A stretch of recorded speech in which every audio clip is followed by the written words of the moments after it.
பிரைஸ்தலான். நம்முடைய பிதாவாகிய தேவனாலும் கர்த்தராகிய இயேசு கிறிஸ்துவினால் உங்களுக்கு கிருபையும் சமாதானம் பெருகுவதாக. நாளிலும் கூட நமக்கு ஜீவனை தந்ததும் அல்லாமல் தயையும் பாராட்டினார் அல்லவா? அவரை துதிக்கலாமா? கர்த்தாவே, தேவர்களில் உமக்கொப்பானவர் யார்? கர்த்தாவே, தேவர்களில் உமக்கொப்பானவர் யார்? வானத்திலும் பூமியிலும் உமக்கொப்பானவர் யார்? உமக்கொப்பானவர் யார்? உமக்கொப்பானவர் யார்? வானத்திலும் பூமியிலும் உமக்கொப்பானவர் யார்?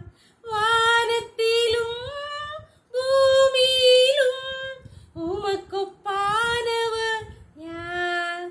கண்மலையை நீர் பிளந்து உந்தன் ஜனங்கள் தாகம் தீர்த்தி, உம் நாமம் அதிசயம் இன்றும் அற்புதம் செய்திடுவே.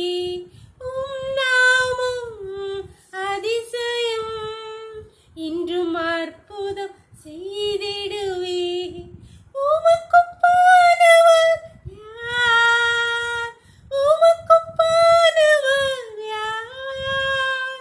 வானத்திலும் பூமியிலும் உமக்கொப்பானவர் யார்? இந்த வானத்திலும் பூமியிலும் உமக்கொப்பானவர் யார்? ஒரு வேத பகுதி வாசிக்கலாமா? சங்கீதம் 114 வசனங்கள் 6 முதல் 8 வரை. மலைகளே, நீங்கள் ஆட்டுக்கடாக்களைப் போலவும் குன்றுகளே, நீங்கள் ஆட்டுக்குட்டிகளைப் போலவும் துள்ளுகிறதற்கும் உங்களுக்கு என்ன வந்தது? பூமியே, நீ ஆண்டவருக்கு முன்பாகவும் யாக்கோபுடைய தேவனுக்கு முன்பாகவும் அதிரு. அவர் கன்மலையை தண்ணீர் தடாகமாகவும் கற்பாறையை நீரூற்றுகளாகவும் மாற்றுகிறவர். அவர் கன்மலையை தண்ணீர் தடாகமாகவும் கற்பாறையை நீரூற்றுகளாக மாற்றுகிறார். அன்பான தேவனுடைய பிள்ளைகளே, இங்கே சங்கீதக்காரன் சொல்கிறார், கர்த்தர் கன்மலையை தண்ணீர் தடாகமாகவும் கற்பாறையை நீரூற்றுகளாக மாற்றுகிறார். இது ரொம்ப கடினமான கன்மலை, பெரிய மலையை தண்ணீர் தடாகமாகவும் கற்பாறையை நீரூற்றுகளாகவும் மாற்றுகிறவர். அப்பேற்பட்ட தேவனை தான் நாம் ஆராதிக்கிறோம். நம்முடைய வாழ்க்கையிலே நமக்கு முன்பாக இருக்கிற பிரச்சனைகள், பலவீனங்கள், பாடுகள், கஷ்டங்கள் எல்லாம் இதற்கு ஒரு தூசிதான்.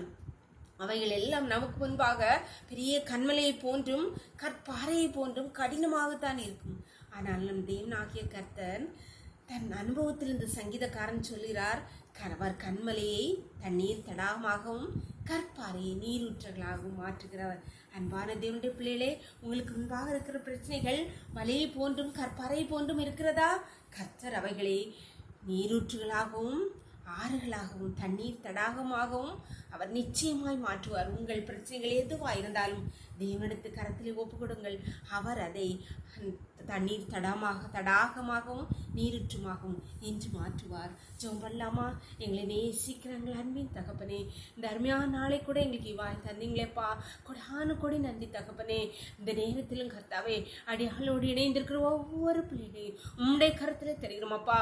உம்முடைய பிள்ளைகள் ஒவ்வொருடைய வாழ்க்கையிலும் கர்த்தாவே, அவர்களுக்கு முன்பாக கண்மலையை போன்று கற்பாறையை போன்று இருக்கிற ஒவ்வொரு பிரச்சனைகளையும், பலவீனங்களையும், கஷ்டங்களையும், இடர்பாடுகளையும் என் தேவன் தண்ணீர் தடாகமாகவும் நீரூற்றுகளாகவும் இப்பொழுது மாறப்படுவீராக. உடைய பிள்ளைகளுடைய விண்ணப்பத்தை நீர் கேட்டறிவீராக, இரக்கம் பாராட்டுவீராக. ஒவ்வொரு பிள்ளைகளும் உடைய கருத்திலே தருகிறோம். இந்த ரோக்களை மூடி மறைச்சுக்கோங்க. சகல துதியும் கனமும் பலமையும் பலனும் ஞானமும் எங்கள் தேவாதி தேவன் ஒருவருக்கே செலுத்துகிறோம். நம்பி இருக்கிற நாங்கள் வெட்கப்பட்டு போவதில்லை. சகல துதியும் கனமும் தேவாதி தேவன் ஒருவருக்கே செலுத்துகிறோம். இயேசுவின் மூலம் ஜெபங்கள் நல்ல தந்தையே. ஆமென், ஆமென். God bless you. கர்த்தர் உங்களை ஆசீர்வதிப்பாராக. ஆமென்.